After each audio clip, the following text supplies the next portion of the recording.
بسم اللہ الرحمن الرحیم. انڈین چیف نے جی جو اس وقت انٹرویو دیا، ابھی ریسنٹلی دیا، بلومبرگ کو انٹرویو دیا انہوں نے، اور اس میں انہوں نے ایڈمٹ کیا اس بات کو کہ جناب ان کے جہاز گرے، انڈین ایئر فورس کے جہاز گرے. چلیں ان کو ہیٹ تو فیس کرنی پڑے گی، اور جا کے انیل چوہان کو واپس جب جائیں گے، کیونکہ اس وقت وہ سنگاپور میں ہیں، اور جب واپس انڈیا جائیں گے تو اس وقت ان کی اچھی دھلائی ہوگی. لیکن دین اگین ریئلٹی چیک دیا انہوں نے، سچ بولنے کی کوشش کی انہوں نے، لیکن میرے خیال میں ان کو بہت مہنگا پڑے گا یہ سچ، کیونکہ ڈیٹیل میں وہ نہیں گئے کہ کتنے جہاز گرے اور کیسے گرے. کیسے گرے کی بات انہوں نے ضرور کی کہ جناب ہم نے 2 دن کے اندر اپنی اسٹریٹجی جو ہے اس کو ریوائیو کرنے کی کوشش کی، اور جناب اس پہ جو فلاس تھے ان کو کیپ کرنے کی کوشش کی. لیکن میرا نہیں خیال کہ 2 دنوں میں اتنی وہ ان کے اندر جو ڈیفیشنسیز ہیں ان کو پورا کر سکیں گے وہ. لیکن دین اگین بلومبرگ کے سامنے کم از کم انہوں نے ایڈمٹ کر لیا انیل چوہان نے کہ جناب انڈین ایئر فورس کے جہاز گرے. Now on the other hand ہم تھوڑی سی بات کرنا چاہیں گے کہ ہم دیکھیں تو ہم سینٹرل ایشیا اور ساؤتھ ایشیا، یعنی کہ سینٹرل ایشیا میں تاجکستان اور قازقستان ہیں، اور ساؤتھ ایشیا میں پاکستان اور افغانستان. تو یہ جو ممالک ہیں ان پہ ہم نے جناب فوکس کیا ہوا ہے. ہمارے وزیر اعظم جو ہیں جناب ایران بھی گئے، ٹرکی بھی گئے، آذربائیجان بھی گئے، اور وہاں پہ بھی انہوں نے جو جس طریقے سے ملاقاتیں کی اس میں ایک بہت سی چیزیں اہم ہیں جو سامنے آئی ہیں. کچھ ایگریمنٹس ایسے تھے جو 2 جولائی 2024 کو ہوئے تھے، ان پہ بھی بات کی گئی. اچھا، اس میں ایک تو ایگریمنٹ یہ تھا جناب کہ کاسا 1000 جو ہے اس پہ بھی بات کی گئی، اور اس پہ کیا بات کی گئی وہ میں ضرور بتانا چاہوں گا. اور کاسا کو ذرا میں ڈیفائن کر دوں کہ وہ ہے کیا. کاسا جو ہے وہ ایم کرتا ہے to enable the transmission of electricity from Central Asia یعنی کہ تاجکستان اور قازقستان ٹو ساؤتھ ایشیا یعنی کہ افغانستان اور پاکستان کو بھی یہ جناب الیکٹریسٹی کا جو سارا سلسلہ ہے یہ یہاں پہ کیا جائے گا. جوائنٹ گروپ کے جو 12 جوائنٹ گروپس کی ورکنگ کا وہاں پہ بھی ذکر ہوا. اس میں کیا آتی ہے؟ اس میں آتی ہے trade, investment, oil, energy, transportation, education, tourism, culture and information technology. Strategic partnership کی اگر ایگریمنٹ جو ہوئے تھے، جیسے کہ میں نے پہلے بتایا آپ کو کہ جولائی 2 2024 کو جو ہوئے تھے، اس میں جو اہم چیزیں تھیں وہ بھی میں سامنے ضرور لے کے آنا چاہوں گا.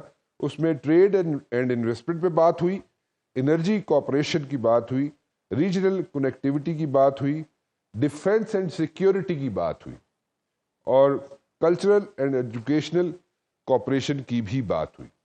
تو یہ ایسی چیزیں ہیں جو کہ ہمیں سامنے ضرور رکھنی چاہیے، کیونکہ آج کل کے ڈائنامکس کے حساب سے اگر ہم ان کو دیکھیں تو یہ بہت امپورٹنٹ ہے. ناؤ دا کوشچن از کہ جناب کیا ہم یہاں پہ جیسے ٹرکی گئے ہمارے وزیر اعظم، ایران گئے، آذربائیجان گئے، تاجکستان گئے، کیا ہم کرنے کیا جا رہے ہیں؟ دیکھیں بلاکس سب کو پتہ ہے، یہ پرانی باتیں ہو چکی ہیں، بلاکس بن رہے ہیں اور ایمرج ہو رہے ہیں، پوری دنیا میں ایمرج ہو رہے ہیں، اور یہاں پہ بھی ہو رہے ہیں. اور ہم اپنی جو ریجن ہے اس میں جہاں جہاں ہم اسرٹ کرتے ہیں، یہ جن ممالک کے ساتھ ہمارے ایگریمنٹس تھے ان کو مزید بہتر بنانے جا رہے ہیں. اس ریجن میں کون اسرٹ کرے گا، کیسے اسرٹ کرے گا، یہ آئندہ آنے والے دنوں میں آپ کے سامنے آنی شروع ہو جائیں گی چیزیں. نمبر 1. نمبر 2، جو وہ ایک اور بات بڑی اہم ہے جو پاکستان کے لیے ہے. پاکستان کے لیے جو سب سے اہم بات یہ ہے کہ آئی پرسنلی تھنک کہ یہاں پہ پرائیویٹ سیکٹر میں یہاں پہ مینوفیکچرنگ شروع ہونے جا رہی ہے، اور وہ مینوفیکچرنگ جو شروع ہونے جا رہی ہے وہ یہ ابھی بجٹ جب اناؤنس ہوگا اس کے بعد آپ دیکھیں گے کہ یہاں پہ کیسے پرائیویٹ سیکٹر میں مینوفیکچرنگ ہونے جائے گی. مینوفیکچرنگ کس چیز کی ہونے جا رہی ہے پرائیویٹ سیکٹر میں؟ اس میں بہت سی ایسی چیزیں ہیں وہ شاید میں ابھی بیان نہ کر سکوں، نہ کرنا چاہتا، انٹینشنلی نہیں کرنا چاہتا، لیکن اس کو اگر ہم دیکھیں تو اس میں چاہے ایسے let me put it this way, I am trying to be very choosy about my words, لیکن ملٹری ہارڈ ویئر کی اگر میں بات کروں تو یہاں پہ پرائیویٹ سیکٹر میں مینوفیکچرنگ ہونے جا رہی ہے، وچ از اے بگ تھنگ. ٹھیک ہے. اس کے علاوہ چائنا یہاں پہ کس چیز کی مینوفیکچرنگ کرنے جا رہا ہے وہ بھی میں ڈیٹیل میں نہیں جا سکتا، لیکن چائنا بھی پاکستان کے اندر مینوفیکچرنگ کرنے جا رہا ہے، اور وہ بھی اگر میں کہوں کہ جناب ملٹری ہارڈ ویئر کوئی بھی لفظ میں یوز کروں گا تو وہ بھی غلط نہیں ہوگا۔ نا شہباز شریف صاحب ہوں یا ہمارے سربراہ جو ہیں عاصم منیر صاحب، جنرل عاصم منیر صاحب، انہوں نے فوکس کیا ہوا ہے کہ پاکستان کی اکانومی جو ہے اس کو انہوں نے سہارا دینا ہے، ٹریک پہ لے کے آنا ہے، اور ریجن میں ہم نے ایک پاور کے طور پہ ایمرج ہونا ہے، لیکن کولیکٹیولی۔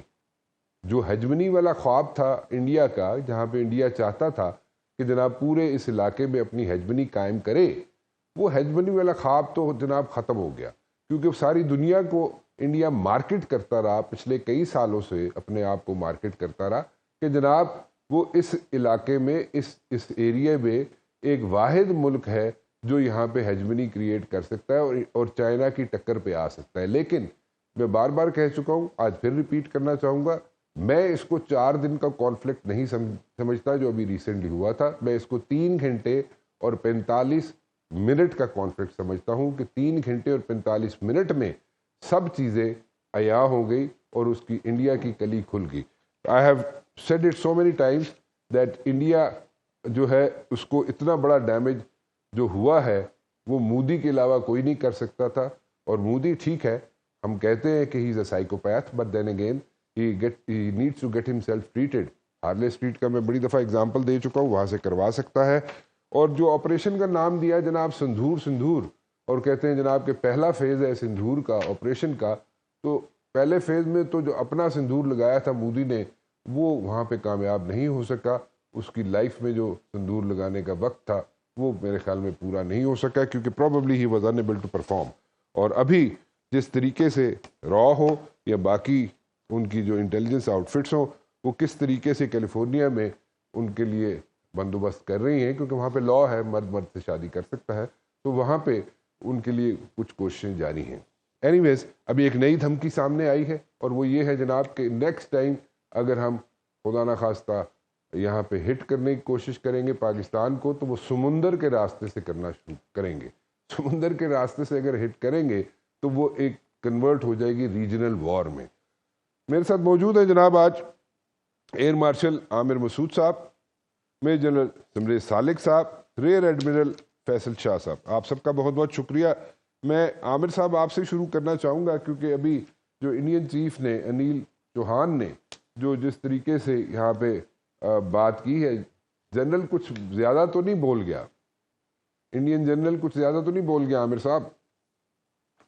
جی بسم اللہ الرحمن الرحیم، شکریہ بہت بہت آپ کا۔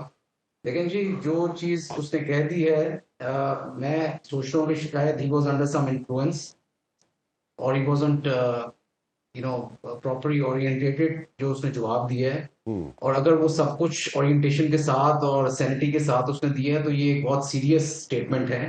اس کو اگر ڈائسیکٹ کیا جائے تو سب سے پہلی چیز تو یہ کہ اس نے یہ کہا کہ جی جہاز یہ نہیں پوچھنا چاہیے کہ کتنے گرے ہیں، بلکہ وائی۔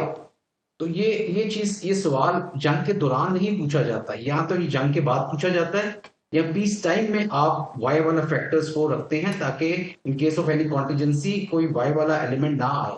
2019 میں انہوں نے جو وائی کا جواب دیا تھا وہ یہ دیا تھا کہ رافیل اگر ہمارے پاس ہوتے تو ہم شاید اس جنگ کا نقشہ بدل دیتے اور وہ جنگ ہمارے فیور میں ہوتی اور ہمارے جہاز نہ گرتے۔ اب اس دفعہ جب ان کے جہاز گرے ہیں تو انہوں نے پہلے 1 گھنٹے کے بعد ہی وائی والا فیکٹر ڈائسیکٹ کرنا شروع کر دیا اور جاننا شروع کر دیا، کیونکہ ان کے پہلے گھنٹے میں، جس طرح آپ نے کہا کہ 3 گھنٹے کی تھی، میرا خیال میں وہ پہلا گھنٹہ تھا ایئر بیٹل کا جس میں 120 جہاز امپلوائے ہو رہے تھے اور یہ اوفینسو پہ آئے تھے۔ ان کے پاس سرپرائز والا ایلیمنٹ تھا، ان کے پاس time and place of choosing تھا، اور ان کے پاس ڈسپشن والا ایلیمنٹ تھا، لیکن وہ یہ نہیں کر سکے۔ اس کے بدلے میں انہیں 6 جہاز ان کے گر گئے اور اس میں 3 رافیل تھے۔ آپ یہ دیکھیں، یہ ایک بہت بڑا ڈیمیج تھا ان کی سینٹر آف گریوٹی کے لیے، ان کے اپنے لیے، کہ ایک وہ جہاز جس کے اوپر وہ انحصار کر کے بیٹھے ہوئے تھے وہ پہلے ہی گھنٹے میں ان کو اس عظیمت کا شکار ہوا اور ڈفرینٹ پلیسز پہ گرے. دیکھیں ایک جہاز گرنا تو بائی چانس آپ کہہ سکتے ہیں، لیکن 2 and more then 2 is a trend. اس کا مطلب ہے کہ کوئی سیریس مسئلہ تھا کہ جس کی وجہ سے وہ گرے. سب سے پہلے تو میں یہ سمجھتا ہوں کہ مسئلہ یہی تھا جو میرے اندازے کے مطابق، کہ وہ ایک اسٹینڈ الون سسٹم کے طور پر اسے استعمال کر رہے تھے اور اس لیول کی ٹریننگ نہیں تھی جس لیول کی ایک آپریشنل رافیل جیسے سسٹم کے اوپر ہونی چاہیے. اور کیونکہ وہ بہت ایک کیپیبل جہاز ہے، اس کے اوپر اسپیکٹرا ایک الیکٹرانک وارفیئر سوئٹ جو لگا دنیا کا بہترین سوئٹ ہے. میٹیور جو ہے وہ دنیا کا بہترین میزائل ہے، اور اسکارپ میزائل جو یہ مارتے ہیں جو انہوں نے A2 گراؤنڈ میں استعمال کیا وہ بھی دنیا کے بہترین میزائلوں میں سے ہیں. تو اوور آل یہ ایک بہت ہی کمپیٹنٹ اور capable state of the art جہاز ہے. اور وہ 3 گر جانے پہلے ایک گھنٹے میں ایک بہت نقصان کے علاوہ مطلب شرمندگی کا ایک موقع ہے ان کے لیے. تو وہ ان کو سمجھ نہیں آئی. اس کے بعد انہوں نے وہ جہاز کو پیچھے لے گئے اور وہ گراؤنڈ کر گئے.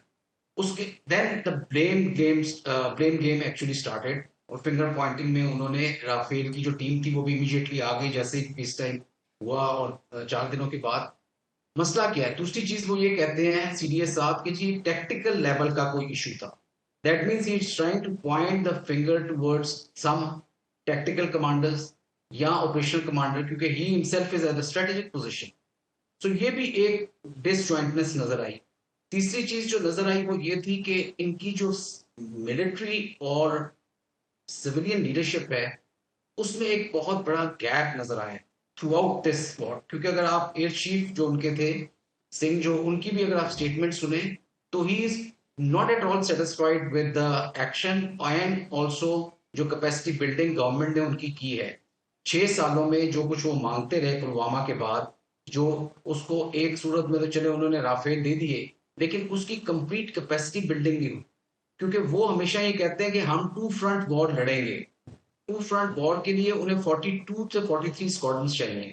ان کے اپنے جو ایک اینالسٹ ہیں سشانت سنگھ اور پروین سوامے ہیں جو کہ بڑے کیپیبل اور کافی کریڈیبل قسم کے ڈیفنس اینالسٹ ہیں، وہ کہتے ہیں کہ جی ان میں سے سکسیسو چیف ایئر اسٹاف جو آتے رہے ہیں ان کو جو ہے گورنمنٹ جو ہے وہ ایک قسم کا کان نہیں دھرتی ان کے اوپر.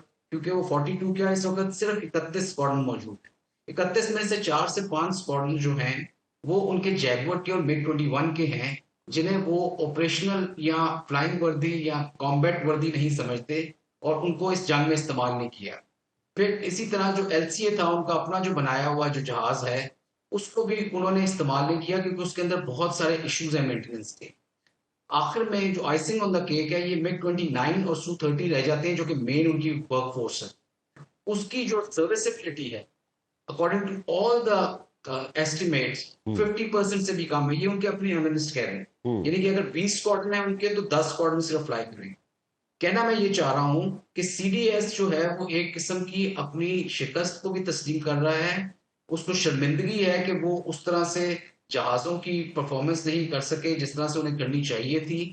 اور جہاز گرے ہیں اور کافی گرے ہیں. میری اپنی مطلب سمجھ اور عقل کے مطابق میں سمجھتا ہوں کہ 6 سے زیادہ جہاز گرے ہیں کیونکہ انہوں نے کبھی بھی کسی فگر کو ایز سچ اپنی پریس کانفرنس وغیرہ میں نگیٹ نہیں کیا. ایک منٹ ایئر مارشل صاحب، ایک منٹ.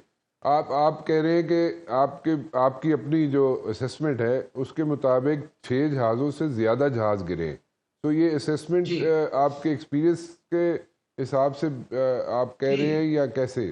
اس کو ذرا ایلیبریٹ میں کر اس وجہ سے کہہ رہا ہوں. دیکھیں جی آپ کو یاد ہوگا کہ انہوں نے وہ 2 جہاز بھی نہیں مانے تھے جو ہم نے پچھلی دفعہ گرائے جب تک کہ ابھی نندن کو ہم نے نہیں پکڑ لیا. اور وہ کہتے رہے کہ انہوں نے ایک جہاز گرایا ہے F-16. تو ان کے اندر یہ فیک اور لائے اور ڈیسیٹ والا ایلیمنٹ بہت زیادہ ہے. دوسرا میں سمجھتا ہوں کہ کچھ جہاز کیونکہ 120 جہاز اس جگہ پہ موجود تھے، کم از کم 70-75 تو ان کے اپنے جہاز تو تھے اپنی ٹیریٹری میں. تو ان کے پاس وہ جو ڈیٹا لنک کا ایلیمنٹ ہے اور نیٹ ورک سینٹریسٹی ہے وہ بڑی ویک ہے. اور میں سمجھتا ہوں جس طرح انہوں نے ہیلی کاپٹر پچھلی دفعہ مارا تھا کوئی ایک آدھا جہاز انہوں نے ضرور اپنا فرینڈلی فائر پہ مارا ہوگا. دوسری چیز جو میں آپ کو مبشر صاحب بتانا چاہ رہا ہوں کہ یہ کیوں اس طرح سے چھپانا چاہ رہے ہیں. دیکھیں جو سب سے زیادہ امپیکٹ ہوتا ہے جنگ کا ہوا سے ہوا کا ایز اے فائٹر پائلٹ میں آپ کو بتاؤں تو سب سے امپورٹنٹ کل جو سمجھی جاتی ہے وہ یہی سمجھی جاتی ہے جو ہوا سے ہوا میں مارا جائے جہاز. آپ میزائل مار دیں بیسس کے اوپر، آپ کسی اور جگہ پہ کھڑے جہازوں کو مار دیں، اس کا اثر نہیں ہوتا. لیکن جب ہوا میں جہاز پھٹتا ہے تو وہ جو 70 جہاز باقی ہوتے ہیں ان کو نظر آتا ہے وہ، اور وہ ایک ڈیٹرنس اور ایک خوف والا ایلیمنٹ ہوتا ہے۔ اس کے بعد ہم نے یہ پلوامہ میں بھی دیکھا تھا کہ جب اس طرح سے جہاز ان کا ٹھیک Su-30 جس کو گرایا تھا حسن نے، ان کی ساری فارمیشن بھاگ گئی تھی، اس کے پیچھے MiG-29 تھے وہ بھی بھاگ گئے تھے بنگلہ دیش کی طرف۔ ہاں تو یہ اس ایک گھنٹے میں یا 2 گھنٹے میں جو ہے نا ایک ایئر سپیریورٹی آپ کی قائم ہو جاتی ہے، you have a control of air, اور جو air force control of air لے لیتی ہے تو وہ جنگ جیت جاتی ہے، اور نہ صرف وہ مطلب اس بیٹل کو جیت جاتی ہے، وہ زمینی جنگ اور سمندر کی جنگ بھی جو ہو رہی ہو اس کو بھی جیت جاتی ہے۔ ٹھیک تو یہ کنٹرول آف ایئر بہت آتا ہے، بہت ضروری ہے، اور وہ ہوتا تب ہے جب آپ ہوا سے ہوا میں جہازوں کو گرائیں، اس کا ٹھیک بہت اثر ہوتا ہے۔ ٹھیک تو وہ میرا خیال میں ایک بڑی امپورٹنٹ چیز تھی جو ہمیں نظر آئی۔ تو میرا خیال میں آگے آنے والے دنوں میں جو میں ذاتی طور پہ سمجھتا ہوں یہ اس طرح کا کوئی چانس نہیں لیں گے رافیل۔ میرا خیال میں وہ 2 دن کے بعد کہہ رہے ہیں کہ ہم نے دوبارہ سے اس کی ٹیکنیکل ایشوز کو ریزالو کر لیا تھا، اور میں سمجھتا ہوں وہ ذرا تفصیلاً زیادہ ڈیٹیل میں چلے جائیں گے کہ ان کا ٹیکنیکل ایشو کیا تھے۔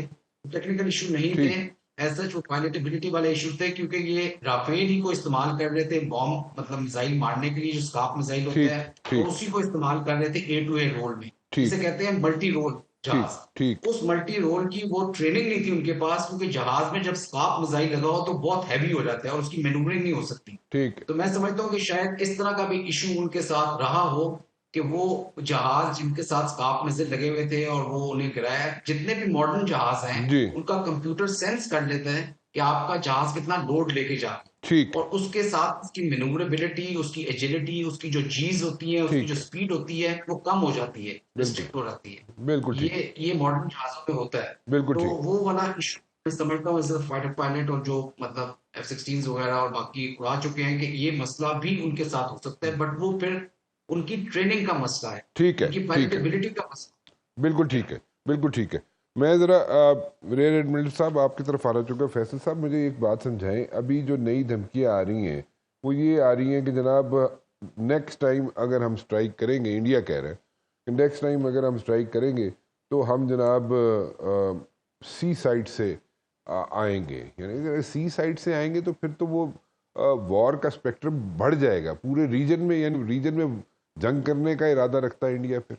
شکریہ رانا صاحب مجھے اپنے پروگرام میں لینے کا، اور میرا خیال ہے آپ کی انڈرسٹینڈنگ ان کی انڈرسٹینڈنگ سے بہت بہتر ہے، کاش یہ انڈرسٹینڈنگ اس طرح Because I have been trained by the best.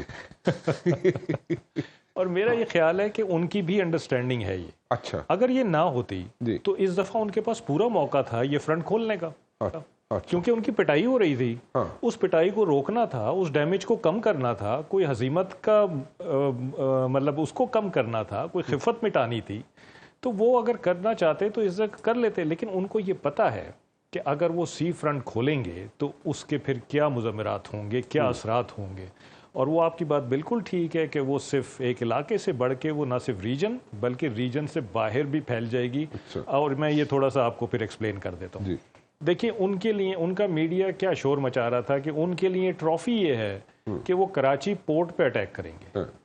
اچھا وہ یہ بھول جاتے ہیں کہ کراچی پورٹ کے بالکل بازو میں کانڈلا پورٹ کمپلیکس ہے جو کہ کراچی پورٹ سے کوئی 4 سے 5 گنا زیادہ بڑا ہے۔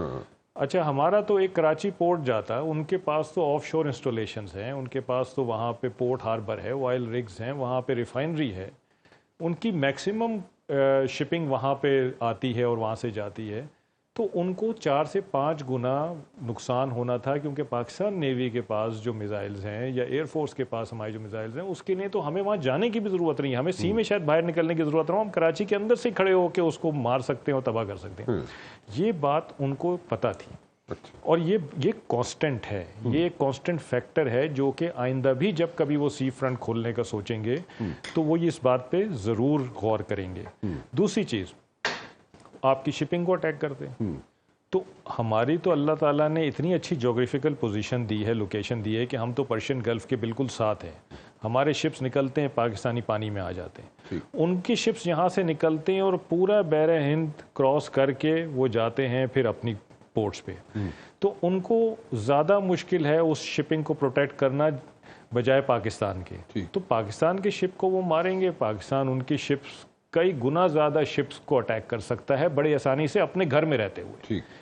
اچھا تیسری چیز، جب آپ ایک دوسرے کی شپنگ کو اٹیک کرتے ہیں تو نیوٹرل شپنگ افیکٹ ہو جاتی ہے اور وہ اپنی ری راؤٹنگ کر لیتے ہیں. اب آپ نے غزہ میں دیکھا کہ غزہ کی وجہ سے ریڈ سی میں پرابلم شروع ہوئی تو لوگوں نے افریقہ کے نیچے سے آنا شروع کر دیا, ٹائم بھی بڑھ گیا, پیسے بھی بڑھ گئے, تو پھر سی ٹریڈ اکنامیکل نہیں رہتی ہے.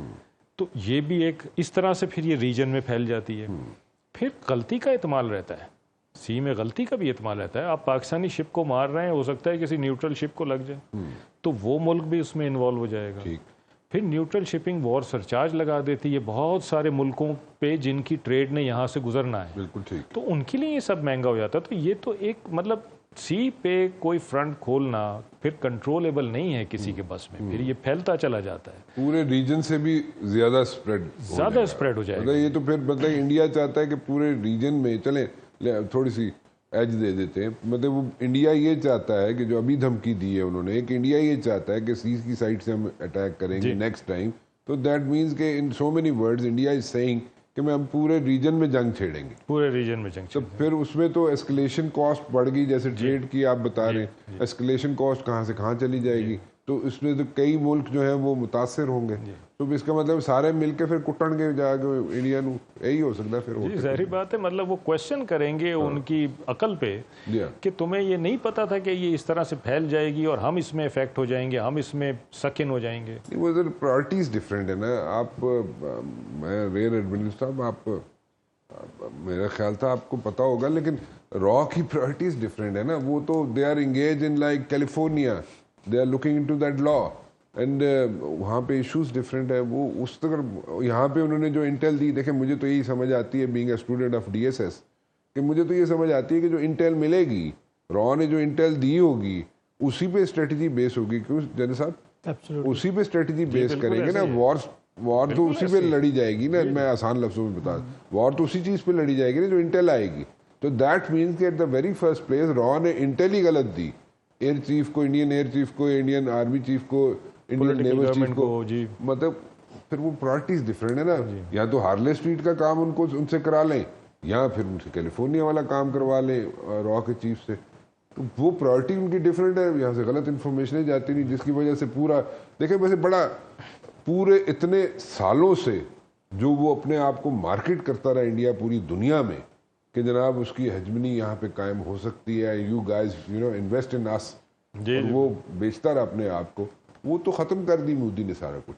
چلیں اینی ویز, اچھا مجھے بریک کا کہا جا رہا ہے, میں جنرل صاحب آپ کی طرف آتا ہوں, اور میں ذرا بات کرنا چاہوں گا کہ شنگریلا ڈائلاگ میں جو سنگاپور میں جو ہو رہا ہے, اس میں جو انڈین چیف آف ڈیفنس جو ہے, جو بلومبرگ کو انٹرویو دیا تھا, اس پہ میں مزید آپ سے انپٹ چاہوں گا. اور سیکنڈلی میں چاہوں گا یہ کہ جو ابھی جو جہاں پہ ہمارے پرائم منسٹر صاحب جا رہے ہیں, یہاں ہمارے جناب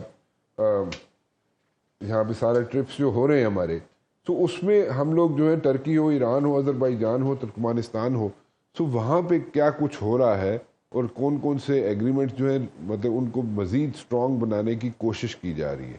تو اس پہ میں آپ کی انپٹ چاہوں گا, لیکن میں آپ کو نہیں چھوڑوں گا, آپ کو بھی میں پوچھوں گا, کیونکہ آپ لوگوں نے نا پھر ڈرا دیا اس کو, پھر وہ گڑبڑ ہو جائے گی, مودی بھاگ جائے گا جیسے پہلے بھاگ گیا تھا گھر چھوڑ کے, جو 4 دن کا کانفلکٹ ہوا تھا, پھر جانا پڑ جائے گا اس کو. آپ مزید ڈرا رہے ہیں اس کو. خیر اینی ویز ایک بریک لیتا ہوں, بریک کے بعد واپس آتا ہوں. جنرل صاحب آپ کو ہم نے بڑا تنگ کیا ابھی تک, ہے نا, بہت تنگ ہو گیا. نہیں اچھا جنرل صاحب مجھے ایک بات بتائیں.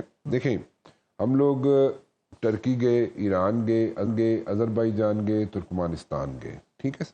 اچھا اگر میں بات کروں صرف اور صرف اگر میں بات کروں ایگریمنٹس کی, ٹھیک ہے جی, ایک تو 12 جوائنٹ ورکنگ گروپس کا ایک ایگریمنٹ تھا, جس میں تاجکستان کی اگر میں صرف بات کروں تو پھر 12 جوائنٹ ورکنگ گروپس کا جو trade, investment, oil, energy, transportation, education, tourism, culture, information technology کی بات کروں تو وہ ہم نے اس کو دوبارہ سے ریوائیو کیا ہے. ٹھیک ہے, ریوائیو سے مراد یہ ہے کہ اس کو ہم نے, ہوتا ہے نا, اس کے کونے خدرے ٹھیک کر کے اس کو امپلیمنٹیشن کی سٹیج پہ ہم لے کے آئے. دوسرا سر ہم نے کیا ہے کہ کاسا 1000 enables the transmission of electricity from Central Asia, یعنی کہ Tajikistan, Kazakhstan to South Asia. Through Afghanistan. جی سر, تھرو افغانستان, پاکستان میں بھی. سر اگر ہم ان چیزوں کی بات کریں، ڈیفنس کے چیلنجز جو ہیں جس پہ بہت امپورٹنٹ مجھے آپ کی انپٹ چاہیے ہوگی، کاؤنٹرنگ جہادیز، جہادی تھریٹس کی بات ہو رہی، border security, regional instability and counter terrorism and security cooperation. Security cooperation اور یہ ساری تینوں چیزوں کو ذرا اگر آپ کائنڈلی ایکسپلین کریں، ہمیں ایجوکیٹ کر دیں. ویسے تو آپ کرتے رہے ہمیں وہاں پہ NDC میں، لیکن پھر دوبارہ کر دیں، ہمارا ذرا ریفریشر کورس ہو جائے گا. راز صاحب تھینک یو ویری مچ، آپ نے مجھے لیا پروگرام میں. دیکھیں میں تھوڑے الفاظ میں ایک چیز ایکسپلین کروں گا کہ نیچر آف دس وار، یہ جو جنگ ہوئی ہے پاکستان اور انڈیا کے درمیان 21ویں صدی میں زیادہ ٹرینڈ رہا ہے پروٹیکٹڈ وارز کا. یوکرین آپ دیکھیں کتنی لمبی وار چل رہی ہے، سیریا کی وار کتنی لمبی چلی، غازہ میں کتنی لمبی چل رہی ہے. لیکن یہاں پہ ایک انٹینس ایکٹیویٹی شروع ہوئی، سڈن شروع ہوئی، ود ان جو آپ نے کہا 3 گھنٹے اور 45 منٹ میں ٹیبل ٹرنز ہو گئے. اس کے جو کانسیکوینسز ہیں نا، وہ تو ایک تو ملٹری ڈومین کے ہیں ہی ہیں، وہ تو ہم نے ڈسکس کیے ہیں، لیکن جو اس کے اسٹریٹجک ڈومین کے کانسیکوینسز ہیں وہ بہت فار ریچنگ ہے اور وہ بہت ملٹی ڈائمینشنل ہے. سب سے پہلے میں یہ کہنا چاہوں گا کہ کئی متس جو ہیں وہ بریک ہوئیں. سب سے پہلے انڈیا نے آرٹیفیشل بیلون کریٹ کیا ہوا تھا اپنی shining India, thriving India, net security provider India, اس طرح کی چیزوں کا وہ ہم نے ڈیفلیٹ کر دیا، وہ بالکل سب کچھ ختم ہو گیا. اور انڈیا نے اپنے اسٹریچر میں بہت زیادہ لوز کیا. وہ لوگ جو کہ انڈیا پہ بینک کر رہے تھے، انڈیا پہ ریلائی کر رہے تھے، ان کو سوچنے پہ مجبور کر دیا کہ انڈیا میں تو وہ پوٹینشیل نہیں ہے جو ہم اس سے ایکسپیکٹ کر رہے ہیں ڈیلیور کرنے کی. کنورسلی اگر آپ پاکستان والی سائڈ پہ دیکھیں تو پاکستان والی سائڈ پہ یونیفیکیشن امپیکٹ آیا. اور سب سے بڑی جو میں سمجھتا ہوں جو چینج آ رہی ہے، جس کو میں کہوں گا ٹیکٹونک شفٹ، کہ وہ نئی الائنسز ایمرج ہو رہی ہیں، which was need of the hour. دیکھیں ہمیں سمجھنے کی ضرورت ہے کہ اس علاقے میں، اس پورے ریجن میں چائنا کی کوئی فیوچر ایمبیشنز ہیں، فیوچر پلانز ہیں. وی نو اباؤٹ سی پیک، اور وہ ساری چیزیں ایگزیکیوٹ نہیں ہو سکتی جب تک یہاں پہ پیس اینڈ اسٹیبلٹی نہ ہو. اور وہ فورسز جو یہ چاہتی ہیں کہ یہ چیزیں ایگزیکیوٹ نہ ہو، ان کا آبجیکٹیو ہے یہاں پہ chaos and order problem create کی جائے، جس میں کہ انڈیا جو ہے وہ فرنٹ رنر کے طور پہ رول ادا کر رہا ہے. بلوچستان میں پرابلمس کریٹ کرنا، افغانستان کے تھرو پاکستان میں کریٹ کرنا. تو یہ جو ڈیولپمنٹس ہوئی ہیں ریسنٹلی، لائک افغانستان اور پاکستان کی لیڈرشپ کو چائنا میں لے جایا گیا، وہاں پہ بات چیت ہوئی، نئے ریزالو کا اظہار کیا گیا. اس کے علاوہ میں آپ کو بتانا چاہوں گا کہ 53 ڈیسٹینیشنز پہ انڈین ڈیلیگیشن گئے ہیں ڈپلومیٹک مینوور کے لیے. کہیں پہ بھی انہیں کوئی ہیڈ آف اسٹیٹ نہیں ملا، کوئی ان کو کامیابی نہیں ملی. بلکہ ان کا جو سب سے بڑا ہیرو ہے ششی تھرور، اس نے کیا کیا کہ US کی لینڈ پہ بیٹھ کے اس نے پریزیڈنٹ ٹرمپ کو کرٹیسائز کیا کہ جی doesn't know this, he doesn't know this and that. Personality پہ اٹیک کیا، وچ واز ہائیلی آبجیکشنیبل، جس کے بعد جو ٹرمپ ایڈمنسٹریشن بھی اس سے ناراض ہوئی. کنورسلی آپ پاکستان والی سائڈ پہ دیکھیں، ہماری لیڈرشپ گئی ہے ان ویریس کنٹریز. لیکن آپ نے ششی تھرور کو کہا کہ وہ ان کا ہیرو ہے. ان اے وے تو دیکھیں نا، ہی از لیڈنگ دس ایفرٹ. وہ کانگریس کا بندہ ہے، اس کو BJP نے اٹھایا، اس کو he is leading this effort. So called he is the stalwart Indian point of view. I have read him, میں نے اس کو پڑھا ہوا ہے، لیکن دس واز اے سرکاسٹک ریمارک. نہیں، وہ تو نظر آ رہا ہے، وہ تو نظر آ رہا ہے. میں ششی تو ٹھیک ہے، اپنے آپ کو پورٹرے کرتا رہا ساری زندگی ایز اے کیسانووا. وہ وہاں کی حد تک کسی وقت میں تھا شاید، لیکن اب نہیں جنرل صاحب. لیکن کوئی بھی چیز which is back by sound logic and rational, اس کو کیری آن کیا جا سکتا ہے. اور جو ریشنل کے ساتھ نہیں ہے، چاہے ششی تھرور کا باپ بھی آ جائے، اس کو نہیں چلا سکتا. This is what is exactly happening. ہماری لیڈرشپ ویریس کنٹریز میں جا رہی ہے، نئے الائنسز ایمرج ہو رہے ہیں. میں نے لاسٹ ٹائم ذکر کیا تھا troika which is in favour of Pakistan, that is China, Pakistan and Bangladesh. Turkey بھی اس میں شامل ہو رہا ہے، سینٹرل ایشین ریپبلک شامل ہو رہی ہیں. تو پاکستان کی جو سگنیفیکینس ہے، یہ جو وزٹس ہیں جس کا میں ذکر کر رہا ہوں بار بار، اس کو ترکی، ایران، آذربائیجان اور ترکمانستان کی اگر ہم بات کریں تو یہ ہم تاجکستان اس کی اگر ہم بات کریں تو یہ ایک نیا بلاک بننا جا رہا ہے یا کیسے؟ How should we take it? I see it as a new block. Reason being کہ میں نے جب PhD کی سی پیک میں، تو اس میں میں نے ایک آئیڈیا دیا تھا گولڈن رنگ آف سیکورٹی. اچھا سر. اور گولڈن رنگ آف سیکورٹی میں میرا یہ خیال تھا کہ وہ نیبرنگ کنٹریز جن کی وجہ سے انسٹیبلٹی ان افغانستان ان کو ڈائریکٹلی امپیکٹ کرتی ہے، they should join hands to bring stability in Afghanistan, which is critical. اور اس دفعہ جتنا ابھی کریٹیکل ہے، اس سے پہلے شاید کبھی نہ ہوا ہو. نا وہ کون سے کنٹریز ہیں؟ That is Russia, that is China, that is Pakistan, that is Iran, that is Turkey.